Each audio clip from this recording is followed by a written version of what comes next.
আমি সোজা হয়ে বসে আমার দুহাত দিয়ে মায়ের দুকাঁধ ধরে ফেললাম আর মায়ের একদম কাছে চলে গিয়ে বললাম, মা প্লিজ একবার দাও। সব ঠিক হয়ে যাবে, প্রমিস। আর কোনো দিন তোমাকে বিরক্ত করব না। কোনো দিন কোনো কারো সাথে দুষ্টুমি করব না, ভালো করে পড়াশোনা করব, ভালো রেজাল্ট করব।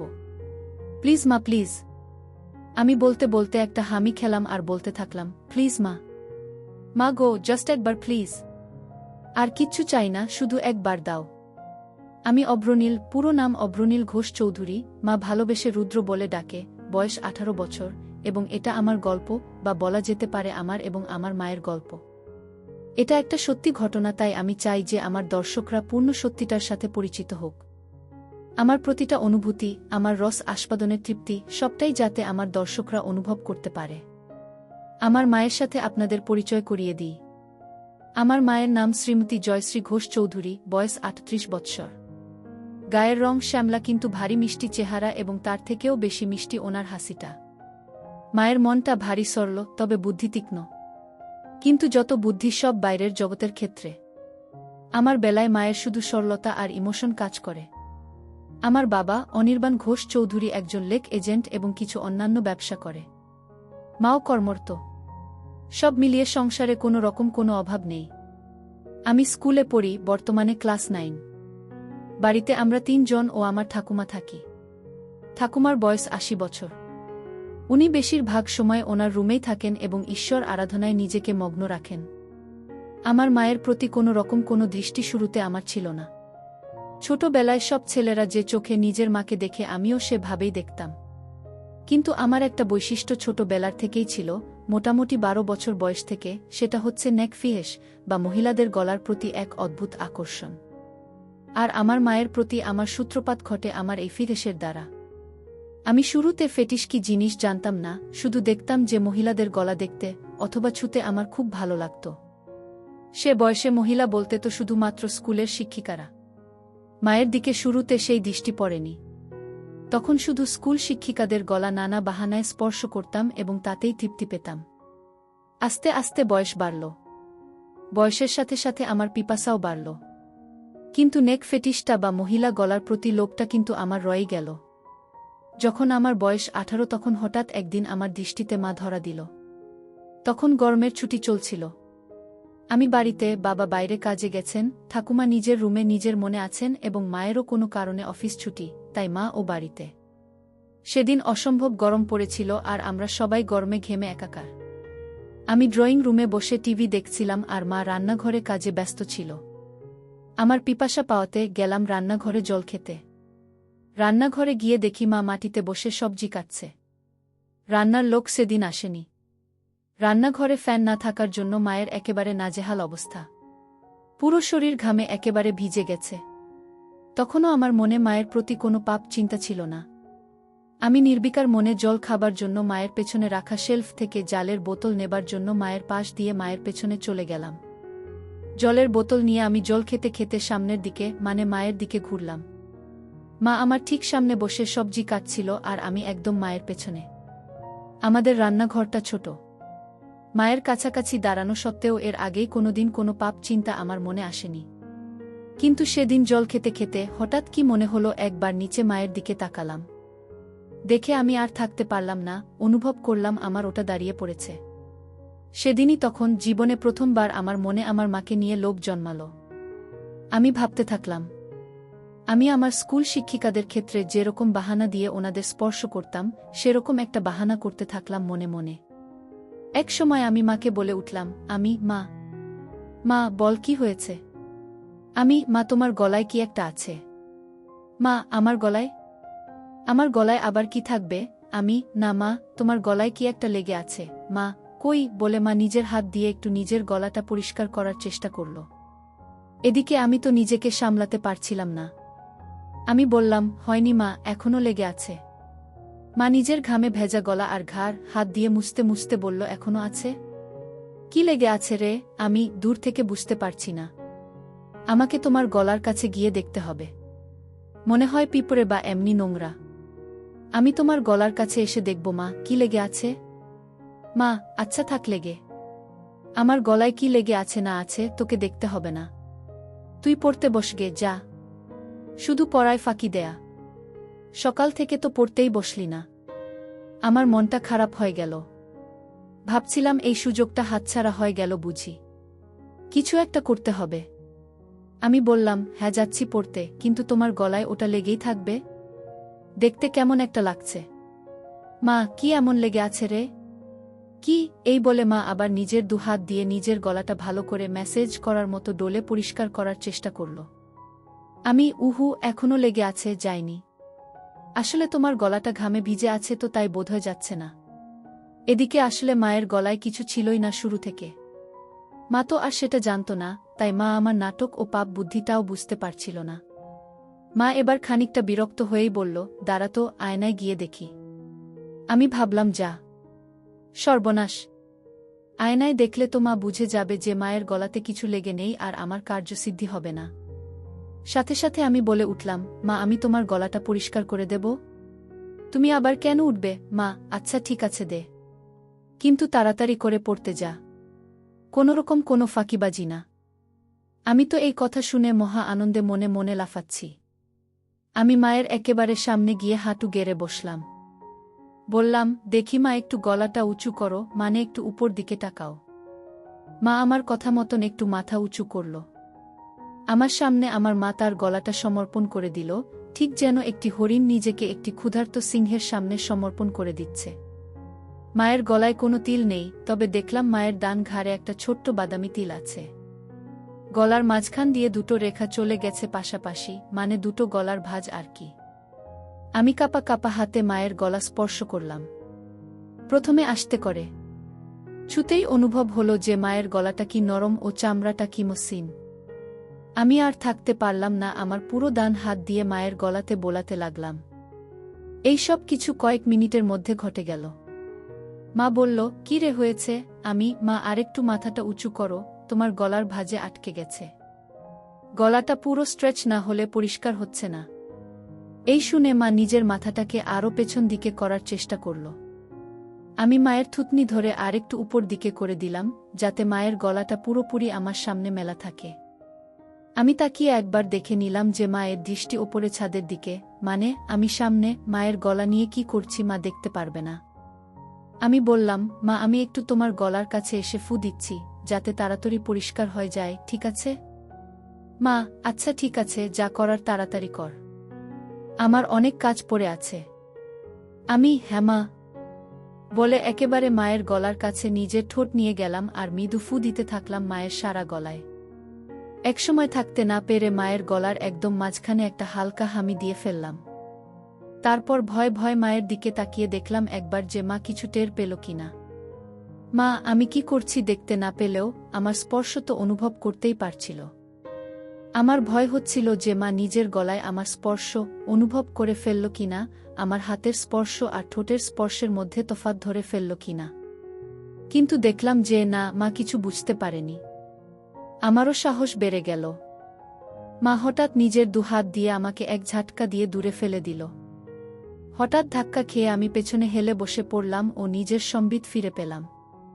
মায়ের দিকে তাকিয়ে দেখি মা গম্ভীর হয়ে নিজের আঁচল ঠিক করছে আর এক হাতে সবজি তুলছে। মা সঙ্গে সঙ্গে একটা হাত দিয়ে নিজের আঁচল নিয়ে নিজের গলাকে ভালো করে মুছে নিল।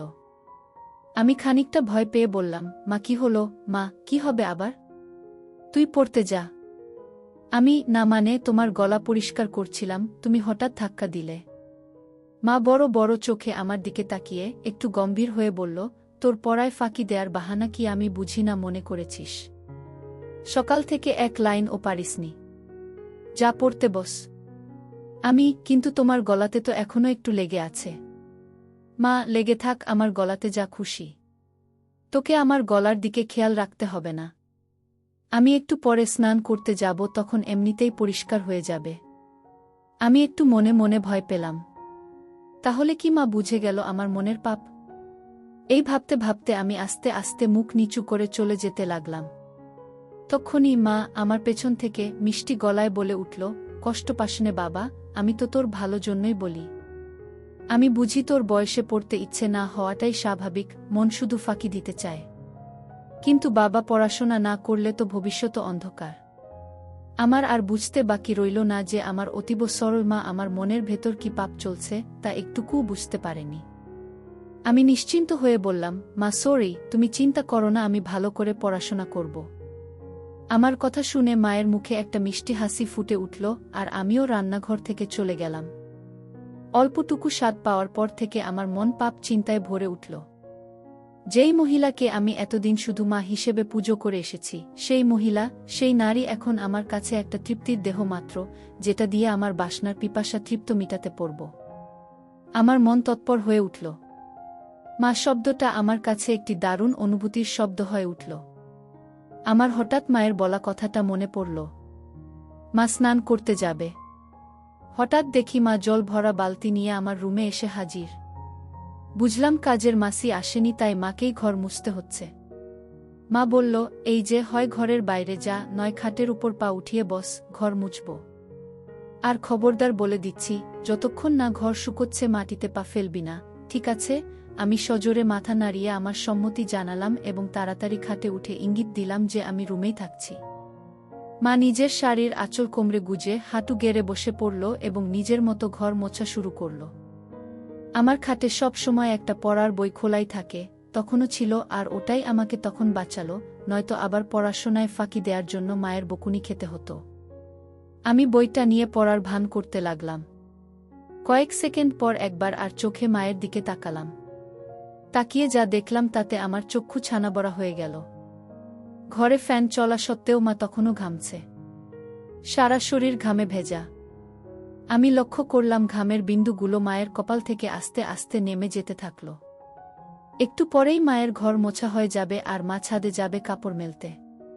আজকে ছুটির দিন, তাই নিশ্চয় মা প্রচুর কাপড় ধুয়েছে এবং তাই বেশ সময় লাগবে কাপড় মেলতে।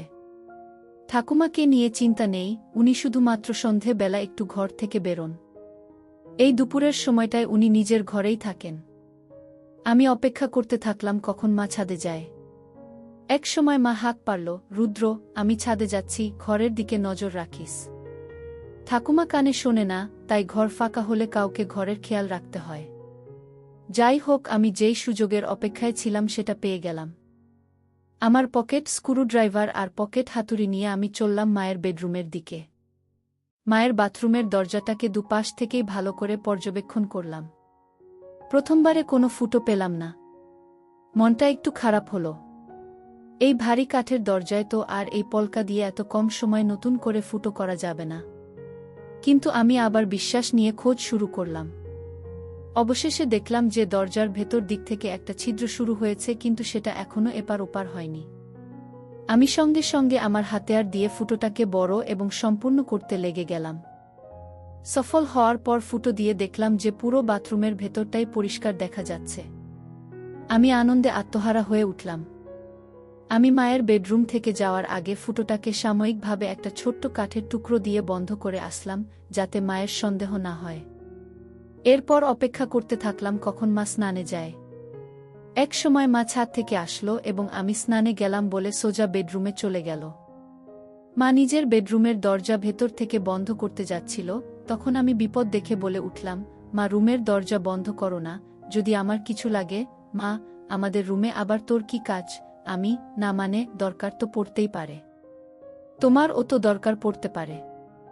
হঠাৎ যদি কিছু লাগে তোমার, যেমন সাবান বা কিছু।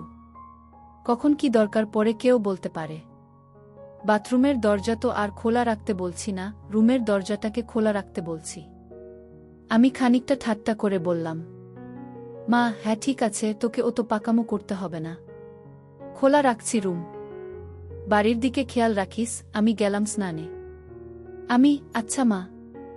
মা বাথরুমে ঢোকার 2 সেকেন্ডের মধ্যে আমি মায়ের রুমে ঢুকে একেবারে বাথরুমের দরজার সামনে চলে গেলাম। স্ক্রুড্রাইভার দিয়ে খুঁচিয়ে দরজার ফুটোটার থেকে কাঠের টুকরোটা বের করতে আমার বেশি সময় লাগল না। আমার সামনে তখন আমার যত্নে তৈরি করা দরজার বড় ফুটোটা খোলা। আমার মনে হচ্ছিল যেন স্বর্গের জানালা কেউ খুলে দিয়েছে আমার চোখের সামনে। নিজেকে সামলাতে না পেরে আমি আস্তে আস্তে নিজের চোখটা ফুটোর দিকে নিয়ে গেলাম। মনে নানান ভাবনা চলছে। আমার হৃৎপিণ্ড এত জোরে লাফাচ্ছিল যেন শরীরের বাইরে বেরিয়ে আসবে। এত জোরে বুকের শব্দ হচ্ছিল যে ভয় হচ্ছিল মা না শুনতে পেয়ে যায়। ভাবছিলাম যে আজকে আমি যেটা দেখব এটা পৃথিবীর যে কোনো ছেলের জন্য নিষিদ্ধ। আমি বুঝলাম মা এখুনি বেরোবে বাথরুম থেকে। আমি সাথে সাথে ফোনের রেকর্ডিং স্টপ করলাম। দরজার ফুটোটাকে আবার কাঠের টুকরো দিয়ে সয়ত্নে বন্ধ করে দিলাম ছুট নিজের ঘরের দিকে। নিজের ঘরে পৌঁছনো মাত্র শুনতে পেলাম মা বাথরুমে থেকে বেরিয়ে এসেছে। মনে মনে হাফ ছেড়ে বাঁচলাম। আমার মনে তখন পরম আনন্দ, যেন বিশ্ব জয় করে এসেছি। আমার মন ব্যাকুল হয়ে উঠল মাকে পাওয়ার জন্য। মনে মনে প্ল্যান ভাবতে থাকলাম, কিন্তু কোনো প্ল্যান মাথায় আসছিল না। এদিকে মায়ের অফিস শুরু হয়ে গেল। মাকে একা পাওয়ার সুযোগ হচ্ছিল না। আমার মন তরপাতে থাকল। দিনের পর দিন আমি মন মরা হয়ে যেতে থাকলাম। পড়ায় মন বসছিল না। টিউশন টিচারের কাছ থেকে আমার নামে নালিশও আসে মায়ের কাছে। মা আমাকে নিয়ে একদিন বাবার সাথে সন্ধে বেলা বসে জিজ্ঞেস করে কি হয়েছে আমার, বোঝায় ভালো করে পড়তে। কিন্তু আমি কি আর আসল কারণটা বলতে পারি, তাই চুপ করে বাবা মায়ের কথা শুনি এবং হজম করি। এভাবে বেশ কিছু দিন কেটে যায়। আমার মানসিক ও শারীরিক পরিস্থিতির উন্নতি হয় না। মা বাবাও হাল ছেড়ে দেয়। বোধহয় ভেবেছিল যে স্কুল খুললে রুটিন এ চলা শুরু হবে, তখন সব ঠিক হয়ে যাবে আমার। কিন্তু একমাত্র আমিই জানি আমার কিসে উন্নতি হবে। এভাবে প্রায় এক যায়। আমি আমার 15তম জন্মদিন পার করি। আমি আর নিজেকে শান্ত রাখতে পারতাম না। মাকে ধরার সময় নিয়ন্ত্রণ হারিয়ে মায়ের গলায় কামড়ে দিলাম। অমনি মা আমাকে ঠেলে সরিয়ে দিয়ে বলল, শর্ত রুদ্র, বেয়াদব কথাকার, আজকাল একটু বেশিই গায়ে পড়ছিস। আমার এসব ভালো লাগে না। গরমের মধ্যে গা ঘেঁষাঘেঁষি। আগে তো এরম করতিস না তুই। আমি কি যে বলো মা। কেন, আমি তো তোমাকে আদর করে আগেও ধরতাম। মাসে যাই হোক, হেফতে ওই হিন্দি আর ইংরেজি সিরিয়াল সিনেমা দেখে তোর এইসব ভীমরতি চেপেছে। আমাদের বাঙালিদের মধ্যে ছেলেরা বড় হয়ে গেলে মায়ের থেকে দূরে দূরে থাকে, এরম গা ঘেঁষাঘেঁষি করে না। আর তুই তো একটু বেশিই করিস। ধরার পর কি আমার গলায় ঘাড়ে কামড়ে দিস? এতে পরে আমার ব্যথা করে। দুবার তো দেখেছি কালসিটে পড়ে গেছে। এটা কি তোর নতুন কোনো দুষ্টুমি শুরু হয়েছে, নাকি আমার উপর রাগ করে আমার বকুনির প্রতিশোধ নিস তুই? আমি তো মায়ের কথা শুনে পাথরের মতন দাঁড়িয়ে ভয় পাচ্ছিলাম আর ভাবছিলাম যে মা তবে আমার মায়ের গলায় হামি দেয়া কামড়ানোটা টের পেয়েছে প্রতিবার। আর সেটাই তো স্বাভাবিক। আমিই বোকা, পাপের চোটে গান শূন্যর মতো ওভারকনফিডেন্ট হয়ে যাচ্ছিলাম আস্তে আস্তে। এখন কি হবে? আবার ভাবলাম মা টের পেয়েছে ঠিকই, কিন্তু তার ছেলের আসল মতলবটা এখনো বুঝতে পারেনি।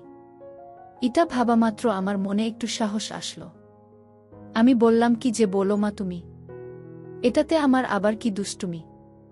আমার সব বাঙালি বন্ধুরাও তো তাদের মাকে ভালোবেসে এভাবে ধরে। মা এবার একটু বিরক্ত হয়, বলল, সে কে কি করছে সেটা আমি জানি না। আমার এটা পছন্দ না, তাই তুই এটা করবি না, ব্যাস। বোঝা গেল। আমি মাথা নেড়ে আমার সম্মতি জানালাম। মা, আর বন্ধুদের থেকে এই সমস্ত বদ অভ্যেস না শিখে ভালো কিছুও তো শিখতে পারিস নাকি? আমি বুঝলাম কথা লাভ নেই। ব্যাপারটা খুব সিরিয়াস দিকে যায়নি, তাই এখানেই ইতি করতে হবে। আমি তাই আবার ঘাড় নিলে বললাম, হ্যাঁ মা, তুমি ঠিকই বলেছ। আমি তোমার কথা মতোই চলব। মা এটা শুনে নিজের রুমে চলে গেল, আর আমিও আমার রুমে হাত দিয়ে কাজ সেরে নিলাম। এর মধ্যে আবার একদিন মা ছুটি পেল এবং বাড়িতেই ছিল। বাবা ভাগ্যবশত কাজে বাইরে। আমার মনের শয়তান জেগে উঠল। মনে মনে ভাবলাম আজকে যে করেই হোক মাকে পেতেই হবে। দুপুরে খাওয়া দাওয়া শেষ করে আমি আমার ঘরে আর মা নিজের ঘরে দুপুরের ঘুম দিতে চলে গেলাম। বিছানায় শুয়ে থাকলাম ঠিকই, কিন্তু ঘুম আর আসছে না। মায়ের ঘরে পৌঁছে আমি আস্তে করে বেডরুমের দরজা ফাঁক করে মায়ের রুমে ঢুকলাম। ঢুকে দেখি মা বিছানার একদম একধারে এসে দরজার দিকে পাশ ফিরে শুয়ে আছে। আমিও এবার নিশ্চিন্ত হয়ে মায়ের পাশে খাটের উপর বসলাম। মা বা দিকে কাত হয়ে শুয়েছিল।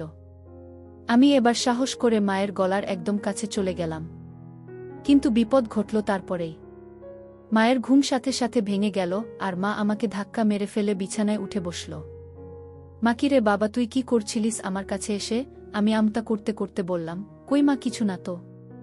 মা একটু রেগে গিয়ে বলল, কিছু না তো মানে? রুদ্র, দেখ, ভালো চাস তো সত্যি কথা বল। কি করছিলি তুই আমার এত কাছে এসে? আমি কোথায় মা? না না, আমি কোথায় তোমার কাছে ছিলাম? আমি তো তোমার পাশে খাটে বসেছিলাম। আমার আসলে ঘুম আসছিল না, তাই তোমার সাথে গল্প করতে এসেছিলাম। এসে দেখি তুমি ঘুমোচ্ছ, তাই তোমার কাছে বিছানায় সবে একটু বসেছিলাম। ভাবলাম যদি তুমি একটু জেগে থাকো তাহলে আমার সাড়া পেয়ে উঠবে। কিন্তু আমার এত সুন্দর মসৃণ বানানো গল্প মায়ের একটুকুও বিশ্বাস হল না। মা জোরে বলে উঠল, মিথ্যে কথা বলিস না। তোর গরম নিঃশ্বাস আমি আমার ঘাড়ে অনুভব করেছি। বল, কি করছিলি তুই? আমি বললাম, মা, আমি তোমার কাছে কিছু লুকোবো না। আমি তোমাকে খুব ভালোবাসি, কিন্তু আমি জানি না কেন আমার তোমার প্রতি একটা অদ্ভুত আসক্তি আছে। আমার কথা তখনও শেষও হয়নি, মা আমার গালে সাপাটে এক থাপ্পড় মারল। আমি প্রায় মাথা ঘুরে বিছানায় লুটিয়ে পড়লাম। মা, তোর লজ্জা করছে না রুদ্র, তোর মাকে এগুলো কথা বলতে?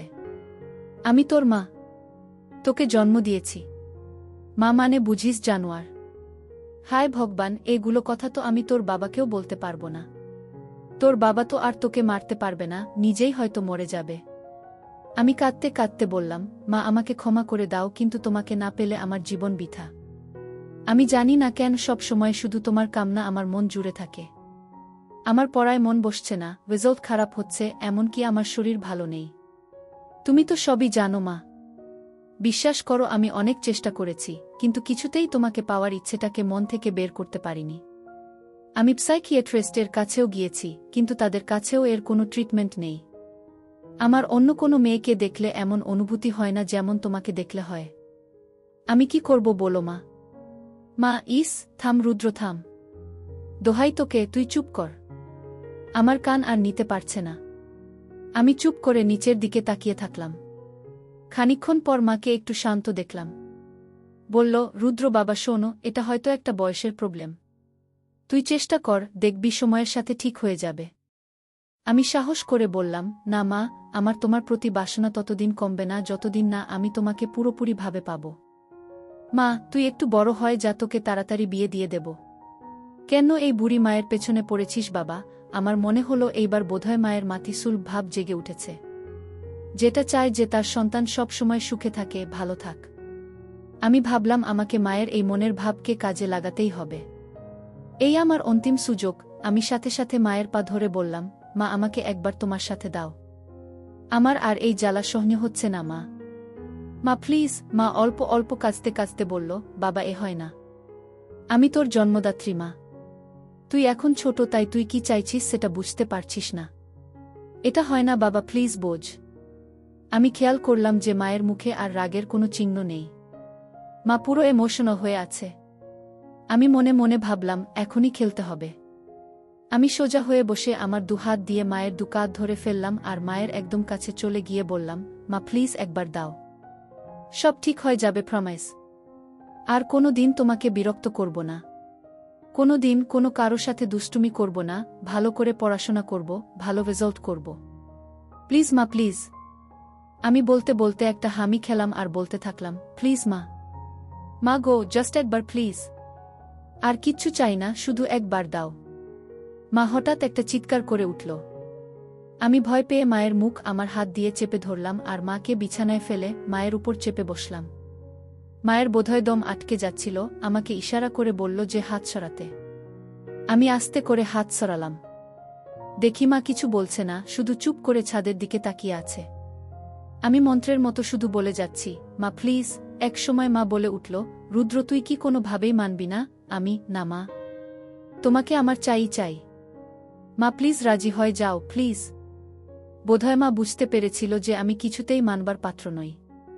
মা একটা দীর্ঘশ্বাস ফেলল আর মুখটাকে আমার দিক থেকে সরিয়ে ডান দিকে ঘুরিয়ে বলল, ঠিক আছে। আমি যেন আমার কানকে বিশ্বাস করতে পারছিলাম না। এ যেন স্বপ্ন পূরণ। বুঝলাম যে মা নিজের ছেলের খুশির জন্য নিজেকে সমর্পণ করে দিচ্ছে।